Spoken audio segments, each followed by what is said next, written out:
ನಮಸ್ಕಾರ ಸ್ನೇಹಿತರೆ, welcome to V Study Mate YouTube channel. ನಾನು ವೆಂಕಟೇಶ್ ಬಿ ಪಾಟೀಲ್ ಅಂತ. ಯಾರೆಲ್ಲ ನನ್ನ V Study Mate YouTube channel subscribe ಮಾಡಿಲ್ಲೋ ಸೊ ಪ್ಲೀಸ್ ಸಬ್ಸ್ಕ್ರೈಬ್ ಮಾಡಿ, ಹಾಗೆ ಬೆಲ್ ಬಟನ್ ಒತ್ತುವ ಮುಖಾಂತರ ಯಾವತ್ತೂ ಕೂಡ ನನ್ನ ವಿಡಿಯೋಗಳಿಗೆ ನೋಟಿಫೈ ಆಗಿ. Once again welcome to V Study Mate YouTube channel. ನಾನು ವೆಂಕಟೇಶ್ ಬಿ ಪಾಟೀಲ್ ಅಂತ.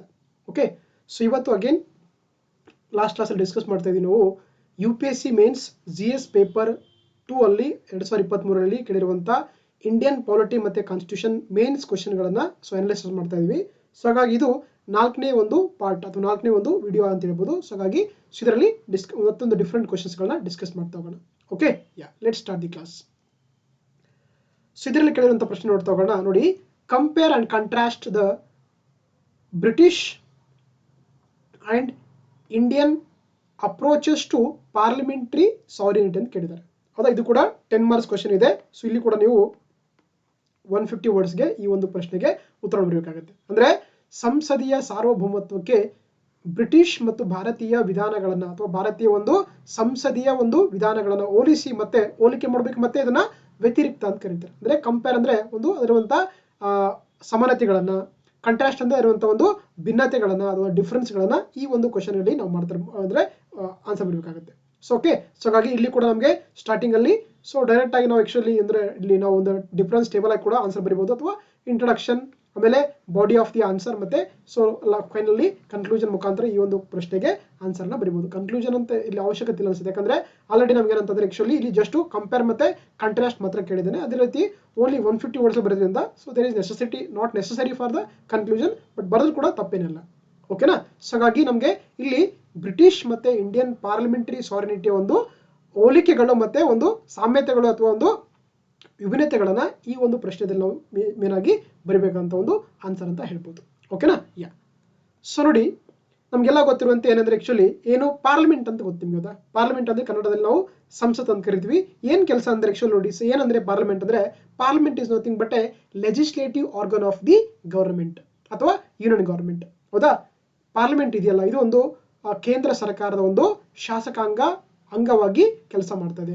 ಅದ್ರ ಕೆಲಸ ಏನಂದ್ರೆ it's A supreme law making authority of the country ಅಂತ. ಹೌದಾ, ಇದೊಂದು ಲಾ ಮೇಕಿಂಗ್ ಅಥಾರಿಟಿ ಮಾಡಿದ್ರೆ ಒಂದು ಸುಪ್ರೀಂ ಬಾಡಿ ಆಗಿ ಕೆಲಸ ಮಾಡುತ್ತೆ. ಅದು ನಮ್ಮ ಇಂಡಿಯನ್ ಪಾರ್ಲಿಮೆಂಟ್ ಅಂತ ಕರೀತಾರೆ. ಓಕೆನಾ, ಇಂಡಿಯನ್ ಪಾರ್ಲಿಮೆಂಟ್, ಎನಿ ಪಾರ್ಲಿಮೆಂಟ್ ಅಂತ. ಸೊ ಹಾಗಾಗಿ ಏನು ಈ system of parliamentary form of government ಅಥವಾ ಏನೋ ಒಂದು ಸಂಸದೀಯ ಪದ್ಧತಿ ಇದೆಯಲ್ಲ, ಇದನ್ನ ನಾವು ಏನ್ ಮಾಡ್ಕೊಂಡಿದ್ವಿ, it is a borrowed from the a British constitution. ಇದನ್ನ ಏನ್ ಮಾಡ್ಕೊಂಡಿದ್ವಿ ನಾವು, ಒಂದು ಬ್ರಿಟಿಷ್ ಪದ್ಧತಿಯ ಬ್ರಿಟಿಷ್ ಒಂದು ಸಂವಿಧಾನದಿಂದ ಏನ್ ಮಾಡ್ಕೊಂಡಿದ್ವಿ, ಆಕ್ಚುಲಿ ಈ ಒಂದು ಪದ್ಧತಿಯನ್ನು ನಾವು ಅಳವಡಿಸ್ಕೊಂಡಿದ್ದೀವಿ. ಓಕೆನಾ. ಸೊ ಹಾಗಾಗಿ ನಮಗೆ ಇಂಡಿಯನ್ ಪಾರ್ಲಿಮೆಂಟರಿ ಸಿಸ್ಟಮ್ ಮತ್ತೆ ಒಂದು ಏನು ಬ್ರಿಟಿಷ್ ಪಾರ್ಲಿಮೆಂಟರಿ ಸಿಸ್ಟಮ್ ಇದೆಯಲ್ಲ, ಸೊ ಹಾಗಾಗಿ ಇಲ್ಲಿರುವಂತ ಒಂದು ಕಂಪ್ಯಾರಿಸನ್ ಅಂದ್ರೆ ಅಲ್ಲಿರುವಂತಹ ಒಂದು ಡಿಫ್ರೆನ್ಸಸ್ಗಳು ಮತ್ತೆ ಇರುವಂತಹ ಒಂದು ಕಂಟ್ರಾಸ್ಟ್, ಅಲ್ಲಿರುವಂತಹ ಒಂದು ಏನಂದ್ರೆ ಡಿಫ್ರೆನ್ಸ್, ಸಾಮ್ಯತೆ ಮತ್ತೆ ವೈದ್ಯತೆಗಳನ್ನು ಆಕ್ಚುಲಿ ನಾವು ಇದರಲ್ಲಿ ಡಿಸ್ಕಸ್ ಮಾಡ್ತಾ ಹೋಗೋಣ. ಓಕೆನಾ. ಸೊ ಯಾಕಂದ್ರೆ ನಾವು it is borrowed from the ಅಥವಾ following from the British parliamentary system. ಓಕೆನಾ. ಇದನ್ನ ನಾವು ಡಿಫ್ರೆಂಟ್ ಹೆಸರಿಂದ ಕೂಡ ಕರೀತಾರೆ. British parliamentary system is also called the cabinet system ಅಂತ ಕರೀತಾರೆ. British parliamentary system is also called the ಏನಂತ ಕರೀತಾರೆ, ರೆಸ್ಪಾನ್ಸಿಬಲ್ ಗವರ್ಮೆಂಟ್ ಸಿಸ್ಟಮ್ ಅಂತ ಕರೀತಾರೆ. ಓಕೆನಾ. British parliament is also called ಅಂತ ಕರಿತೀವಿ ಅಂದ್ರೆ ನಾವು westminster model of government ಅಂತ ಕರೀತಾರೆ. ಸೊ ಹಾಗಾಗಿ ಡಿಫ್ರೆಂಟ್ ನೇಮ್ ಇಂದ ಕರಿತಾ ಹೋಗ್ತಾರೆ. ಅದರಲ್ಲಿರುವಂತಹ ಒಂದು ಡಿಫ್ರೆನ್ಸ್ ಮತ್ತೆ ನಾವು ಒಂದು ಕಂಪೇರ್ ಏನಂದ್ರೆ ಸಾಮ್ಯತೆಗಳನ್ನ ಈ ಒಂದು ವಿಡಿಯೋದಲ್ಲಿ ಡಿಸ್ಕಸ್ ಮಾಡ್ತಾ ಹೋಗೋಣ. ಎಸ್, ಸೊ ಫಸ್ಟ್ ನೋಡ್ತಾ ಹೋಗೋಣ. ಸೊ ಹಾಗಾದ್ರೆ ಇಲ್ಲಿರುವಂತ ಒಂದು ಏನ್ ಡಿಫ್ರೆನ್ಸಸ್ ಇದೆ ಎರಡರ ಮಧ್ಯೆ ನೋಡ್ತಾ ಹೋಗೋಣ, ಅಥವಾ ಇದರ ಮಧ್ಯೆ ಇರುವಂತಹ ಡಿಫ್ರೆನ್ಸ್ ಅಥವಾ ಏನಂತ ನೋಡ್ತಾ ಹೋಗೋಣ. ಸೊ ಫಸ್ಟ್ ನೋಡ್ತಾ ಹೋಗೋಣ. ಸೊ ಇಲ್ಲಿ ಕಾನ್ಸ್ಟಿಟ್ಯೂಷನಲ್ ಫೌಂಡೇಶನ್. ಸೊ ಹಾಗಾದ್ರೆ ಈ ಬ್ರಿಟಿಷ್ ಪಾರ್ಲಿಮೆಂಟರಿ ಸಿಸ್ಟಮ್ ಮತ್ತೆ ಒಂದು ಇಂಡಿಯನ್ ಪಾರ್ಲಿಮೆಂಟರಿ ಸಿಸ್ಟಮ್ ಅಲ್ಲಿರುವಂತಹ ಒಂದು ಕಾನ್ಸ್ಟಿಟ್ಯೂಷನಲ್ ಫೌಂಡೇಶನ್ ಯಾವ್ದು ನೋಡ್ತಾ ಹೋಗೋಣ. ಸೊ ಹಾಗಾಗಿ ಈ ಏನು ಕಾನ್ಸ್ಟಿಟ್ಯೂಷನಲ್ ಫೌಂಡೇಶನ್ ಇದೆಯಲ್ಲ, ಈ ಬ್ರಿಟಿಷ್ ಪಾರ್ಲಿಮೆಂಟರಿ ಸಿಸ್ಟಮ್ ಏನಂದ್ರೆ ಆಕ್ಚುಲಿ ಏನಂದ್ರೆ ಬ್ರಿಟಿಷ್ ಇದೆಯಲ್ಲ, ಏನಂದ್ರೆ ಆಕ್ಚುಲಿ ಅನ್ಕೋಡಿಫೈಡ್ ಕಾನ್ಸ್ಟಿಟ್ಯೂಷನ್ ಇದೆ. ಅಂದ್ರೆ ಏನಂದ್ರೆ ಅಲ್ಲಿ ಒಂದು ಅನ್ರಿಟರ್ನ್ ಅಥವಾ ಅಲಿಖಿತವಾದಂತಹ ಸಂವಿಧಾನದ ಮುಖಾಂತರ ಏನ್ ಮಾಡಿದೆ, ಆಕ್ಚುಲಿ ಆ ಪಾರ್ಲಿಮೆಂಟ್ ಕ್ರಿಯೇಟ್ ಆಗಿದೆ. ಸೊ ಹಾಗಾಗಿ ಅಲ್ಲಿ ಪಾರ್ಲಿಮೆಂಟ್ ಅನ್ನೋದು ತುಂಬಾ ಸಾವರಿನಿಟಿಯಾಗಿ ಕೆಲಸ ಮಾಡ್ತಾ ಹೋಗುತ್ತೆ, ಮತ್ತೆ ತುಂಬಾ ಫ್ಲೆಕ್ಸಿಬಲ್ ಕೂಡ ಇದೆ. ಮತ್ತೆ ಅದೇನಂದ್ರೆ ಯಾವುದೇ ರೀತಿಯ ಕಾನ್ಸ್ಟಿಟ್ಯೂಷನ್ ಫಾಲೋ ಮಾಡಿದ್ರು ಕೂಡ ಅಂದ್ರೆ ಅದ್ರ ಜೊತೆಗೆ ಕನ್ವೆನ್ಷನ್ ಮತ್ತೆ ಜುಡಿಷಿಯಲ್ ಪ್ರೆಸಿಡೆನ್ಸಿ ಮುಖಾಂತರ ಏನ್ ಮಾಡುತ್ತೆ, ಆಕ್ಚುಲಿ ಆ ಒಂದು ಪಾರ್ಲಿಮೆಂಟರಿ ಸಿಸ್ಟಮ್ ಯಾವ್ದರಲ್ಲಿ ಬ್ರಿಟನ್ ಅಲ್ಲಿ ಕೆಲಸ ಮಾಡುತ್ತೆ. ಬಟ್ ನಮ್ಮ ದೇಶದಲ್ಲಿ ಏನು ಪಾರ್ಲಿಮೆಂಟರಿ ಸಿಸ್ಟಮ್ ಇದೆಯಲ್ಲ, ಏನಂದ್ರೆ ನಮ್ದು ರಿಟರ್ನ್ ಕಾನ್ಸ್ಟಿಟ್ಯೂಷನ್ ಅಥವಾ ಇದೊಂದು ಕೋಡಿಫೈಡ್ ಕಾನ್ಸ್ಟಿಟ್ಯೂಷನ್ ಇದೆ. ಅಂದ್ರೆ ನಮ್ಮ ಏನು ಸಂವಿಧಾನ ಇದೆಯಲ್ಲ, ನಾವೇನ್ ಮಾಡಿದ್ವಿ, ಪ್ರತಿಯೊಂದು ಪಾರ್ಲಿಮೆಂಟ್ ಪವರ್ಸ್ಗಳೇನು, ಹೌದಾ, ಲೆಜಿಸ್ಲೇಟಿವ್ ಪವರ್ಸ್ ಏನು, ಎಕ್ಸಿಕ್ಯೂಟಿವ್ ಪವರ್ಸ್ ಏನು, ಜುಡಿಷಿಯಲ್ ಪವರ್ ಏನು, ಪ್ರತಿಯೊಂದು ಕೂಡ ಏನಂದ್ರೆ ಡೀಟೇಲ್ಡ್ ಆಗಿ ನಮಗೆ ಒಂದು ಪರ್ಟಿಕ್ಯುಲರ್ ಆಗಿ ಚೌಕಟ್ಟು ಮುಖಾಂತರ ಎಲ್ಲವನ್ನ ಕೂಡ ನಮ್ಮ ಕಾನ್ಸ್ಟಿಟ್ಯೂಷನ್ ಮೆನ್ಷನ್ ಮಾಡಿದ್ದಾರೆ. ಸೊ ಹಾಗಾಗಿ ಅಲ್ಲಿ ಏನು ಪವರ್ಸ್ ಇದೆ ಅದನ್ನ ಮಾತ್ರ ನಮ್ಮ ಪಾರ್ಲಿಮೆಂಟ್ ಆಫ್ ಇಂಡಿಯಾ ಎಂಜಾಯ್ ಮಾಡ್ತಾ ಹೋಗುತ್ತೆ. ಹೌದಾ? ಸೊ ಹಾಗಾಗಿ ನಮಗೆ ಏನಂದ್ರೆ ನಮ್ದು ಪಾರ್ಲಿಮೆಂಟರಿ ಸಾವರಿಟಿ ಅನ್ನೋದು ಅಷ್ಟು ಜಾಸ್ತಿ ಇಲ್ಲ ಅಂತ ಹೇಳ್ಬೋದು compare to the British parliamentary system ಅಂತ ಕರೀತಾರೆ. Okay, yes. ನೆಕ್ಸ್ಟ್ ನೋಡ್ತಗೋಣ, ಜುಡಿಷಿಯಲ್ ರಿವ್ಯೂ ಅಂತ ಕರೀತಾರೆ ಅಥವಾ ನ್ಯಾಯಾಂಗದ ಒಂದು ವಿಮರ್ಶೆ ಅಥವಾ ರಿವ್ಯೂ ಅಂತ ನೋಡ್ತಗೋಣ. ನೋಡಿ, ಏನು UK ಪಾರ್ಲಿಮೆಂಟ್ ಇದೆಯಲ್ಲ ಅದು ತುಂಬಾ ಸಾರಿನ್ ಬಾಡಿ, ಅದೊಂದು ಸಾರ್ವಭೌಮವಾಗಿರುವಂತ ಒಂದು ಏನಂತಾರೆ ಒಂದು ಅಂಗ ಅಂತ ಒಂದು ಏನಂದ್ರೆ ಸಂಸ್ಥೆ ಅಂತ ಕರೀತಾರೆ parliament of India, sorry parliament of the Britain ಅಂತ. ಹೌದಾ? ಸೊ ಅದಕ್ಕೆ ಒಬ್ರು ಕಾನ್ಸ್ಟಿಟ್ಯೂಷನ್ ಎಕ್ಸ್ಪರ್ಟ್ ಇದಾರಂತ, ಯಾರು? ಜೀನ್ ಲಿಯೋಸ್ ಡಿ ಲೋಲ್ಮೆ ಅಂತ ಒಬ್ಬ ಕಾನ್ಸ್ಟಿಟ್ಯೂಷನ್ ಎಕ್ಸ್ಪರ್ಟ್ ಇದ್ದಾರೆ ಬ್ರಿಟನ್ ಅಲ್ಲಿ. ಅವ್ರು ಏನ್ ಹೇಳ್ತಾರೆ ಅಂದ್ರೆ, actually the British parliament can do anything except a man to women, a men to women, men to women, man to women or women to men ಅಂತ. ಅಂದ್ರೆ ಏನು ಬ್ರಿಟಿಷ್ ಪಾರ್ಲಿಮೆಂಟ್ ಇದೆಯಲ್ಲ ಅದು ಏನ್ ಅಲ್ಲಿರುವಂತ ಅಲ್ಲಿ ಏನ್ ಬೇಕಾದ್ರೂ ಮಾಡ್ಬೋದು, ಎಕ್ಸೆಪ್ಟ್ ಏನಂತಂದ್ರೆ ಒಂದು ಹೊರತುಪಡಿಸಿ ಏನಂತಂದ್ರೆ ಆಕ್ಚುಲಿ ಗಂಡನ ಹೆಣ್ಣಾಗಿ ಹೆಣ್ಣನ ಗಂಡಾಗಿ ಪರಿವರ್ತಿಸ್ಬಿಟ್ಟು ಪಾರ್ಲಿಮೆಂಟ್ಗೆ ಏನೆಲ್ಲ ಮಾಡುವಂತ ಅಧಿಕಾರ ಇದೆ ಅಂತ ಹೇಳುತ್ತೆ ಬ್ರಿಟಿಷ್ ಪಾರ್ಲಿಮೆಂಟ್. ಅದನ್ನ ಸೊ ಲೋಲ್ಮೆ ಅವ್ರು ಹೇಳ್ತಾರೆ ಆಕ್ಚುಲಿ ಒಂಥರ ಜೋಕ್ ಆಗಿ. ಹಾಗಾಗಿ that is the power of the, that is the sovereignty of the parliament of the Britain ಅಂತ ಕರೀತಾರೆ. ಆದ್ರೆ ಇಂಡಿಯನ್ ಪಾರ್ಲಿಮೆಂಟ್ ಇದೆಯಲ್ಲ ನಮಗೆ ಒಂದು ಮೇಜರ್ ಪಾಯಿಂಟ್ ಬರ್ತದೆ. ಹೌದಾ? ಪಾರ್ಲಿಮೆಂಟರಿ ಸಾವರಿನಿಟಿ ವಿತ್ ಜುಡಿಷಿಯಲ್ ಸುಪರ್ಮಿಷನ್ ಕರೀತಾರೆ. ಅಂದ್ರೆ ನಮ್ಮ ದೇಶದಲ್ಲಿ ಪಾರ್ಲಿಮೆಂಟ್ಗೆ ಪವರ್ ಇದ್ರೂ ಕೂಡ ಅಷ್ಟು ಏನು ದೊಡ್ಡ ಪವರ್ ಅಂತ ಅಷ್ಟು ಏನಂದ್ರೆ ಮೇಜರ್ ಪವರ್ ಏನಿಲ್ಲ. ಜೊತೆಗೆ ನಮ್ದು ಪಾರ್ಲಿಮೆಂಟರಿ ಸಾವರಿನಿಟಿ ಕೂಡ ಇದ್ರೂ ಕೂಡ ಜೊತೆಗೆ ಜುಡಿಷಿಯಲ್ ಸುಪ್ರಮಸಿ ಇದೆ. ಅಂದ್ರೆ ಎಷ್ಟೋ ಸಲ ಪಾರ್ಲಿಮೆಂಟ್ ಮಾಡಿರುವಂತ ಲಾಗಳನ್ನು ಏನ್ ಮಾಡುತ್ತೆ ನಮ್ಮ ಜುಡಿಷಿಯರಿ ಅದನ್ನ ಸೊ ಥ್ರೋ ಔಟ್ ಮಾಡಿದೆ, ಅದನ್ನ ಅನ್ಕಾನ್ಸ್ಟಿಟ್ಯೂಷನ್ ಅಂತ ರಿಜೆಕ್ಟ್ ಮಾಡಿದೆ. ಅಂದ್ರೆ ಆಕ್ಚುಲಿ ನೋಡಿ, ಇಲ್ಲಿ ಜುಡಿಷಿಯರಿ ಕೂಡ ಕೆಲವೊಂದ್ಸಲ ಪಾರ್ಲಿಮೆಂಟ್ ಅನ್ನ ಓವರ್ಟೇಕ್ ಮಾಡುತ್ತೆ ನಮ್ಮ ದೇಶದಲ್ಲಿ. ಹೌದಲ್ಲ?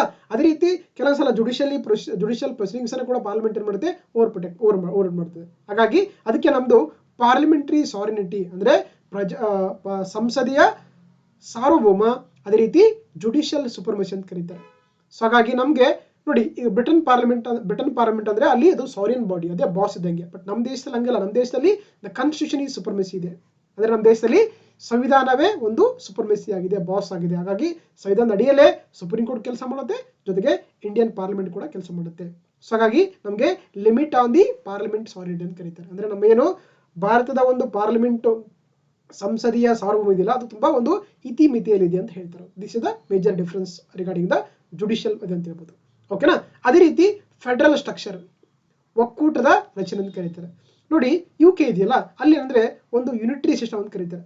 ಅಲ್ಲಿ ಅಂದ್ರೆ ಒಂದು ಏನಂದ್ರೆ ಏಕರೂಪ ಅಂತಂದ್ರೆ ಅಲ್ಲಿ so central government is the boss. ಅಲ್ಲಿ ಅಂದ್ರೆ ಅಲ್ಲಿ ಸೆಂಟ್ರಲ್ ಗೌರ್ಮೆಂಟ್ಗೆ ಮೇಜರ್ ಪವರ್ ಇದೆ, ಸ್ಟೇಟ್ಗಳಿಗೆ ಪವರ್ ಇರ್ಬೋದು ಅಥವಾ ಇರದೇ ಇರ್ಬೋದು ಅಂತ. ಸೊ ಹಾಗಾಗಿ ಅಲ್ಲಿ ಸೆಂಟ್ರಲ್ ಅಥವಾ national government is a very powerful ಆಗಿದೆ. ಅದಕ್ಕೆ ನಾವು ಯುನಿಟರಿ ಗೌರ್ಮೆಂಟ್ ಅಂತಂದ್ರೆ ಒಂದೇ ಸರ್ಕಾರ ಹತ್ರ ಎಲ್ಲ ಪವರ್ ಕೂಡ ಅಕ್ಯುಮುಲೇಟ್ ಆಗಿರುತ್ತೆ.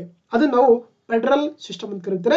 ಇಲ್ಲಿ there is no division of powers, ಇಲ್ಲಿ ಯಾವುದೇ ರೀತಿಯ ಅಧಿಕಾರಗಳ ಹಂಚಿಕೆ ಆಗಿರಂಗಿಲ್ಲ. ಸೊ ಹಾಗಾಗಿ ಎಲ್ಲ ಅಧಿಕಾರಗಳು ಕೂಡ in the holding of the central ಅಥವಾ ನ್ಯಾಷನಲ್ ಗೌರ್ಮೆಂಟ್ ಮೇಲೆ ಆಗಿರುತ್ತೆ.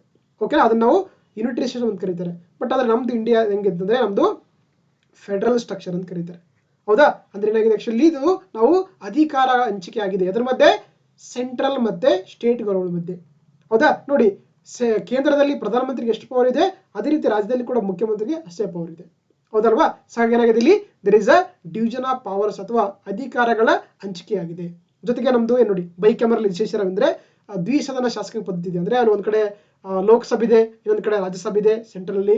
ಅದೇ ರೀತಿ ಸ್ಟೇಟ್ ಅಲ್ಲಿ ಬಂದಾಗ ಲೆಜಿಸ್ಲೇಟಿವ್ ಅಸೆಂಬ್ಲಿ ಇದೆ, ಇನ್ನೊಂದ್ ಕಡೆ ಲೆಜಿಸ್ಲೇಟಿವ್ ಕೌನ್ಸಿಲ್ ಇದೆ. ಸೊ ಹಾಗೆ ನಮ್ಗೆ ಏನಾಗಿದೆ ಇಲ್ಲಿ ಒಂದು ಫೆಡರಲ್ ಸ್ಟ್ರಕ್ಚರ್ ಇದೆ. ಅಧಿಕಾರಗಳನ್ನ ಕೇಂದ್ರ ಮಟ್ಟದಲ್ಲಿ, ರಾಜ್ಯ ಮಟ್ಟದಲ್ಲಿ ಮತ್ತೇನಂದ್ರೆ ಅಧಿಕಾರಗಳ ಹಂಚಿಕೆ ಆಗಿದೆ. ಬಟ್ ಬ್ರಿಟಿಷ್ ಪಾರ್ಲಿಮೆಂಟರಿ ಒಂದು ಸಿಸ್ಟಮ್ ಅಲ್ಲಿ ಒಂದೇ ಸರ್ಕಾರ ಹತ್ರ ಎಲ್ಲ ಪವರ್ಸ್ ಕೂಡ ಅಕ್ಯುಮುಲೇಟ್ ಆಗಿದ್ದು. ಇದು ಕೂಡ ಒಂದು ಮೇಜರ್ ಡಿಫರೆನ್ಸ್ ಅಂತ ಹೇಳ್ಬೋದು. ಓಕೆನಾ? ಜೊತೆಗೆ ನೋಡಿ, ಏನು ಈ ಬ್ರಿಟಿಷ್ ಪಾರ್ಲಿಮೆಂಟರಿ ಸಿಸ್ಟಮ್ ಅಲ್ಲಿ PM ಇದಾರಲ್ಲ, PM ಏನಂದ್ರೆ ಆಕ್ಚುಲಿ ಏನಾಗಿರುತ್ತೆ, ಅವರು only belongs to the Lok Sabha ಆಗಿರ್ತಾರೆ. ಹೌದಾ? ಏನಾಗಿರ್ತಾರೆ ಆಕ್ಚುಲಿ ಅದನ್ನಲ್ಲಿ ಪಾಪ್ಯುಲರ್ ವೋಟ್ಸ್ ಅಂತ ಕರೀತಾರೆ. ಆಕ್ಚುಲಿ ಏನಾಗಿದೆ ಆಕ್ಚುಲಿ ಬ್ರಿಟಿಷ್ ಪಾರ್ಲಿಮೆಂಟರಿ ಸಿಸ್ಟಮ್ ಅಲ್ಲಿ prime minister is the only belongs to the Lok Sabha ಅಥವಾ ಪಾಪ್ಯುಲರ್ ವೋಟ್ಸ್ ಆಗಿರ್ತಾರೆ. ಆದ್ರೆ ನಮ್ಮ ದೇಶದಲ್ಲಿ ಹಂಗಲ್ಲ. ನಮ್ಮ ದೇಶದಲ್ಲಿ prime minister can become A Lok Sabha member ಅಥವಾ ರಾಜ್ಯಸಭಾ ಮೆಂಬರ್ಸ್ ಅಂತ. ಹೌದಾ? ನಮ್ಗೆ ರಾಜ್ಯಸಭಾ ಬಂದ್ರೆ ದೇವೇಗೌಡರು ಆಗಿದ್ದಾರೆ, ಇಂದಿರಾ ಗಾಂಧಿ ಅವರು ಆಗಿದ್ದಾರೆ, ಮನಮೋಹನ್ ಸಿಂಗ್ ಆಗಿದ್ದಾರೆ. ಇವರು ಕೂಡ 3 ಜನ ಕೂಡ ಏನಂತಂದ್ರೆ actually is belongs to the member of the Rajya Sabha. ಆದ್ರೂ ಕೂಡ ಏನಾಗಿದ್ದಾರೆ, ಅವರು ಪ್ರೈಮ್ ಮಿನಿಸ್ಟರ್ ಆಗಿ ಕೆಲಸ ಮಾಡಿದ್ದಾರೆ. ಸೊ ಹಾಗಾಗಿ ಬ್ರಿಟಿಷ್ ಪಾರ್ಲಿಮೆಂಟರಿ ಸಿಸ್ಟಮ್ ಅಲ್ಲಿ only the person as a PM become the ಏನಾಗಿರ್ಬೇಕು, ಮೆಂಬರ್ ಆಫ್ ದ ಲೋಕಸಭಾ ಆಗಿರ್ಬೇಕು. ಬಟ್ ನಮ್ಮ ದೇಶದಲ್ಲಿ ಈ can member of the Lok Sabha, member of the Rajya Sabha ಆಗಿರ್ಬೋದು ಅಂತ. That is also major difference between the British parliamentary system and Indian parliamentary system ಅಂತ ಕರೀತಾರೆ. Yes. Next amendment of the constitution.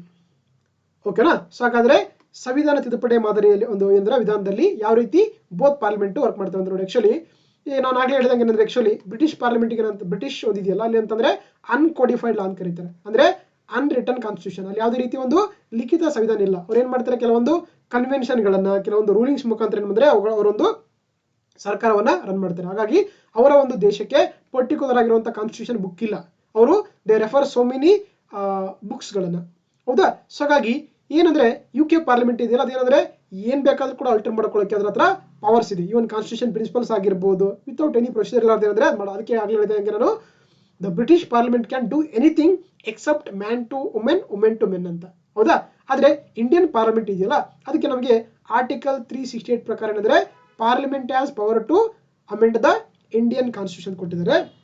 But ಆದ್ರೂ ಕೂಡ ಏನಂದ್ರೆ ಆಕ್ಚುಲಿ ಇದಕ್ಕೆ ನಮಗೆ ಸ್ಪೆಷಲ್ ಮೆಜಾರಿಟಿ ಬೇಕಾಗುತ್ತೆ. ಅಂದ್ರೆ ಸೊ ಮೋರ್ ದೆನ್ 2/3 ಪ್ರೆಸೆಂಟ್ ಇರಬೇಕು, ವೋಟ್ ಮಾಡಬೇಕು, ಮತ್ತೆ ಮೋರ್ ದೆನ್ 50% ಸಪೋರ್ಟ್ ಮಾಡಬೇಕಾಗುತ್ತೆ. ಸೊ ಹಾಗಾಗಿ ನಮ್ಮ ದೇಶದಲ್ಲಿ ಕಾನ್ಸ್ಟಿಟ್ಯೂಷನ್ ತಿದ್ದುಪಡಿ ಮಾಡೋದು ಪಾರ್ಲಿಮೆಂಟ್ಗೆ ತುಂಬಾ ಟಫ್ ಜೋನ್. ಅಂದ್ರೆ ಮೆಜಾರಿಟಿ ಜಾಸ್ತಿ ಬೇಕಾಗುತ್ತೆ. ಹಾಗಾಗಿ ಒಂದು ಲಿಮಿಟೇಷನ್ ಅಂತ ಹೇಳ್ಬೋದು. ಜೊತೆಗೆ ಏನು 1973 ಒಂದು ಕೇಸ್ ಬರುತ್ತೆ ನಮ್ಮ ದೇಶ ಕಾನ್ಸ್ಟಿಟ್ಯೂಷನ್ ಅಲ್ಲಿ, ಅದನ್ನ ಕೇಶವಾನಂದ್ ಭಾರತಿ ಕೇಸ್ ಅಂತ ಕರೀತಾರೆ. ಅದನ್ನ ಏನ್ ಕರಿತೀವಿ ನಾವು, ಬೇಸಿಕ್ ಸ್ಟ್ರಕ್ಚರ್ ಡಾಕ್ಟರ್ ಅಂತ ಕರೀತಾರೆ, ಅಥವಾ ಭಾರತ ಸಂವಿಧಾನದ ಮೂಲ ರಚನೆ ಇದೆಯಲ್ಲ. ಸೊ ಹಾಗಾಗಿ ಯಾವೆಲ್ಲ ವಿಷಯಗಳು ಭಾರತ ಸಂವಿಧಾನದ ಮೂಲ ರಚನೆ ಇರ್ತವೋ ಅವುಗಳನ್ನ ಈವನ್ ಪಾರ್ಲಿಮೆಂಟ್ ಅಂಡರ್ ಆರ್ಟಿಕಲ್ 368 ಅವುಗಳನ್ನ ತಿದ್ದುಪಡಿ ಮಾಡುವಂತ ಅಧಿಕಾರ ಹೊಂದಿಲ್ಲ ಅಂತ. ಸೊ ಹಾಗಾಗಿ ಅಮೆಂಡ್ಮೆಂಟ್ ಆಫ್ ದಿ ಕಾನ್ಸ್ಟಿಟ್ಯೂಷನ್ ಬಂದಾಗ ಬ್ರಿಟಿಷ್ ಪಾರ್ಲಿಮೆಂಟ್ಗೆ ಮೋರ್ ಪವರ್ ಇದೆ ಅಥವಾ ಸುಪ್ರೀಂ ಪವರ್ ಇದೆ. ಬಟ್ ಇಂಡಿಯನ್ ಕಾನ್ಸ್ಟಿಟ್ಯೂಷನ್ಗೆ ಅಥವಾ ಇಂಡಿಯನ್ ಪಾರ್ಲಿಮೆಂಟರಿ ಸಿಸ್ಟಮ್ ಅಲ್ಲಿ ಸೊ ಪಾರ್ಲಿಮೆಂಟ್ಗೆ ತುಂಬಾ ಲಿಮಿಟೆಡ್ ಪವರ್ಸ್ ಇರುವಂತದ್ದು ಇರುತ್ತೆ. ಸೊ ಅಂತ ಹೇಳ್ಬೋದು. Because of the supreme court ಏನ್ ಮಾಡಿದೆ, ಒಂದು ಜುಡಿಷಿಯಲ್ ಏನಂತಾರೆ ಬೇಸಿಕ್ ಸ್ಟ್ರಕ್ಚರ್ ಡಾಕ್ಟರ್ ಅನ್ನೋದಕ್ಕೆ ಲಿಮಿಟೇಷನ್ ಮಾಡ್ಕೊಳ್ಳೋಕೆ ಹಾಕಿರುವಂತದ್ದು. ಓಕೆನಾ. ಎಸ್. ಜೊತೆಗೆ ನೆಕ್ಸ್ಟ್ ನೋಡ್ ತಗೋಣ, ಇಂಡಿವಿಜುವಲ್ ರೈಟ್ಸ್ ಅಥವಾ ವೈಯಕ್ತಿಕ ಹಕ್ಕುಗಳನ್ನು ಕರೀತಾರೆ.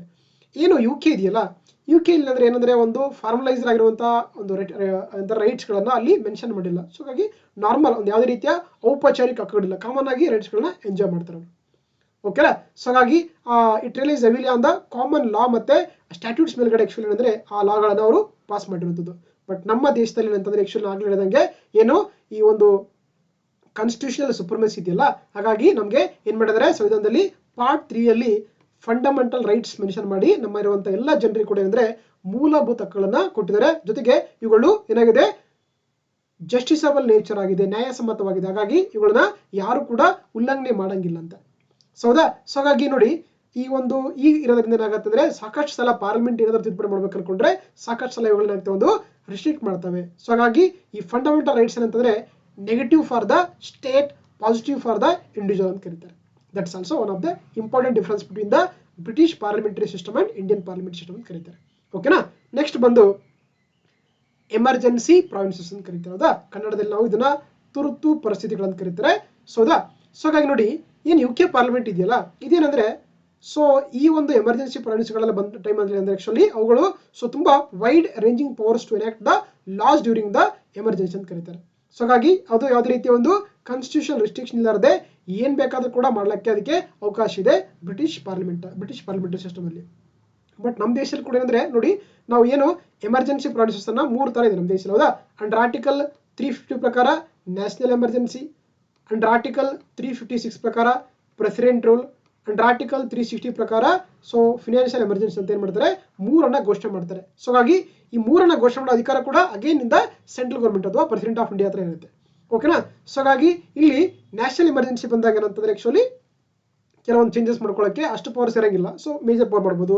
ಆದ್ರೆ ಪ್ರೆಸಿಡೆಂಟ್ ಬಂದಾಗ ಏನಾಗುತ್ತೆ ಅಂದ್ರೆ ಪಾರ್ಲಿಮೆಂಟ್ ಸ್ಟೇಟ್ ಇರುವಂತ ವಿಷಯಗಳಿಗೆ ಕೂಡ ಚೇಂಜ್ ಮಾಡ್ಕೊಳ್ಳೋಕೆ ಅಧಿಕಾರ ಇರುತ್ತೆ. ಸೊ ಹಾಗಾಗಿ ಇಲ್ಲಿ ಕೂಡ ಏನಂತಂದ್ರೆ ಕೆಲವೊಂದು ಲಿಮಿಟ್ಸ್ ಇದೆ ಅಂತ ಹೇಳ್ಬೋದು ರಿಗಾರ್ಡಿಂಗ್ ದ ಎಮರ್ಜೆನ್ಸಿ. ಮತ್ತೆ ಅಂದ್ರೆ ಅದು 6 ಮಂತ್ಗೆ ಪ್ರತಿ ಸಲ ಅಪ್ರೂವ್ ಕೊಡಬೇಕಾಗುತ್ತೆ. ಸೊ ಹಾಗಾಗಿ ಅಷ್ಟು ಏನಂದ್ರೆ ಕಂಪೇರ್ ಟು ಬ್ರಿಟಿಷ್ ಪಾರ್ಲಿಮೆಂಟ್ ತಗೊಂಡಾಗ ಸೊ ಇಂಡಿಯನ್ ಪಾರ್ಲಿಮೆಂಟ್ಗೆ ಸ್ವಲ್ಪ ಪವರ್ ಕಡಿಮೆ ಅಂತ ಹೇಳ್ಬೋದು ರಿಗಾರ್ಡಿಂಗ್ ದ ಎಮರ್ಜೆನ್ಸಿ ಪ್ರಾವಿನ್ಸಸ್ ಅಂತ ಕರೀತಾರೆ ಪವರ್ಸ್ ಅಲ್ಲಿ. ಓಕೆನಾ. ಎಸ್. ಸೊ ಹಾಗಾದ್ರೆ ಇವೆಲ್ಲ ಕೂಡ ಡಿಫ್ರೆನ್ಸ್ ಆಯ್ತು. ಸೊ ಹಾಗಾದ್ರೆ ಈ ಬ್ರಿಟಿಷ್ ಮತ್ತೆ ಇಂಡಿಯನ್ ಪಾರ್ಲಿಮೆಂಟರಿ ಸಿಸ್ಟಮ್ ಅಲ್ಲಿರುವಂತಹ ಒಂದು ಸಿಮಿಲಾರಿಟಿಗಳು, ಸಾಮ್ಯತೆಗಳಂತ ನೋಡ್ತೋಣ. ಹೌದಾ.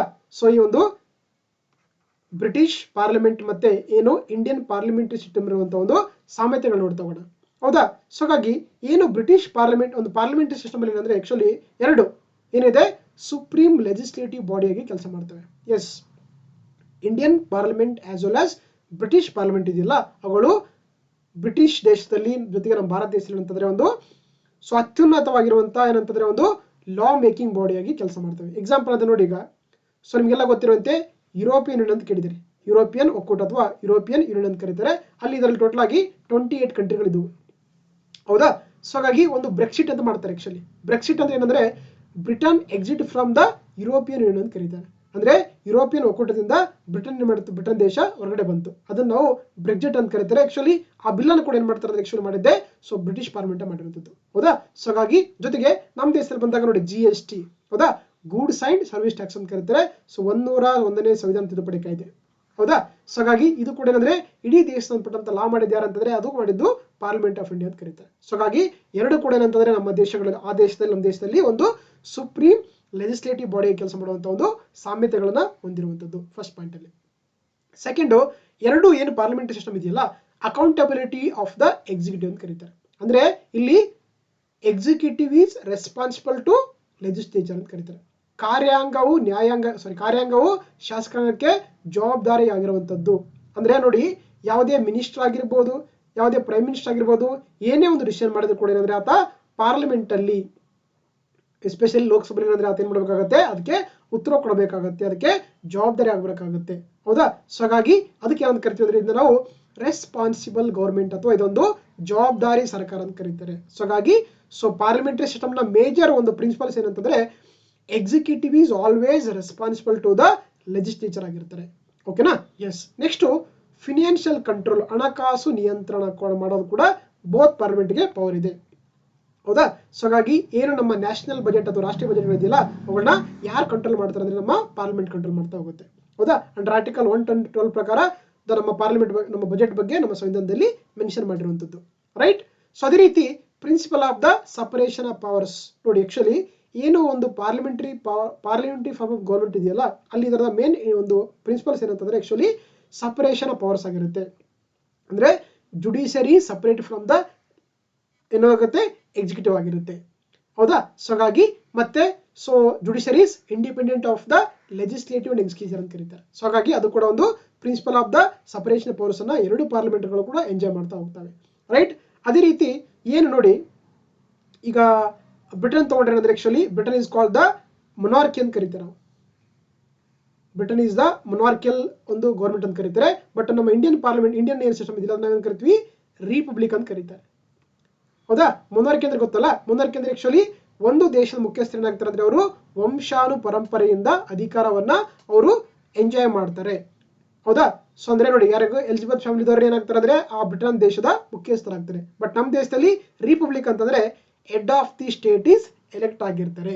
ಅಂದ್ರೆ ದೇಶದ ಮುಖ್ಯಸ್ಥರು ಏನಾಗಿರ್ತಾರೆ ಅಂದ್ರೆ ಅವರು ಚುನಾವಣೆಗಳ ಮುಖಾಂತರ ಆಯ್ಕೆ ಆಗ್ತಾರೆ. ಈಗ ಎಕ್ಸಾಂಪಲ್ ತಗೊಂಡ್ರೆ ನೋಡಿ, ದ್ರೌಪದಿ ಮುರ್ಮು ಇದಾರಲ್ಲ, ಅವರೊಬ್ಬ ಜಸ್ಟ್ ಏನಂದ್ರೆ ಅವರೊಬ್ಬ ಬುಡಕಟ್ಟು ಮಹಿಳೆ, ಸಂತಾಲಿ ಬುಡಕಟ್ಟು ಅಂದ್ಬಿಟ್ಟಂತ ಮಹಿಳೆ. ಅವರು ಇವತ್ತು ನಮ್ಮ ದೇಶದ ರಾಷ್ಟ್ರಪತಿ ಆಗಿದ್ದಾರೆ ಥ್ರೂ ಎಲೆಕ್ಷನ್. ಅದು ಇಂಡೈರೆಕ್ಟ್ ಆಗಿರ್ಬೋದು, ಡೈರೆಕ್ಟ್ ಆಗಿರ್ಬೋದು. ಸೊ ಹೌದಾ. ಸೊ ಹಾಗಾಗಿ ನೋಡಿ, ಅಂದ್ರೆ ಇವ್ರು ಏನಂದ್ರೆ ಬರೀ ಏನು ದೇಶದ ಮುಖ್ಯಸ್ಥರು ಇರ್ತಾರಲ್ಲ, ಅವರು ಬರೀ ಸೆರೆಮನಿಯಲ್, ಬರೀ ಅಲಂಕಾರೀಕೃತವಾಗಿರುವಂತವ್ರು, ಅಂದ್ರೆ ಜಸ್ಟ್ ಒಬ್ಬ ಹೆಡ್ ಆಫ್ ದಿ ಫ್ಯಾಮಿಲಿ ತರ ಇರ್ತಾರೆ ಅವರಷ್ಟೇ. ಜೊತೆಗೆ ಅವರಿಗೆ ತುಂಬಾ ಲಿಮಿಟೆಡ್ ಪವರ್ಸ್ ಇರ್ತವೆ. ಬೋತ್ ಅಂದ್ರೆ ಅದು ಮೊನಾರ್ಕ್ ಆಗಿರ್ಬೋದು, ನಮ್ಮ ದೇಶದ ಪ್ರೆಸಿಡೆಂಟ್ ಇರ್ಬೋದು, ಅವ್ರಿಗೆ ಅಷ್ಟೊಂದು ಪವರ್ಸ್ ಇಲ್ಲ. ಅವ್ರ ದೇಶದ ಬರೀ ಮುಖ್ಯಸ್ಥರಾಗಿ ಒಂಥರ ನಾಮಕಾವಸ್ಥೆ ಆಗಿರ್ತಾರೆ ಅವರು. ಸೊ ಹಾಗಾಗಿ ಅವರಿಗೆ ಮತ್ತೆ ಲಿಮಿಟೆಡ್ ಪವರ್ಸ್ ಕೊಡಿರುವಂಥದ್ದು ಅಂತ ಹೇಳ್ಬೋದು.